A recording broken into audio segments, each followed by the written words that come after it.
Hi mga mami course! Open natin itong nabili ko dishwashing liquid para sa mga bote ni baby.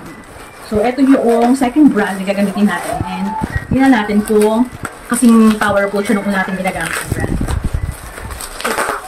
And this is buy one, take one. Kaya, nakabili po tayo ng Insee Baby Bottle Wash. So, ito ay 550 ml na rin naman. Quick rinse formula daw siya. So, kung gusto nyo rin ito mga mami course, ilalagay ko na lang din dyan yung link sa yellow basket kung saan ko siya nabili. Buy one, take one na yun mga mami course, kaya sulit na sulit ka na. So, I really hope maganda siyang gamitin sa mga bote nito. So, yun lang. Thank you for watching!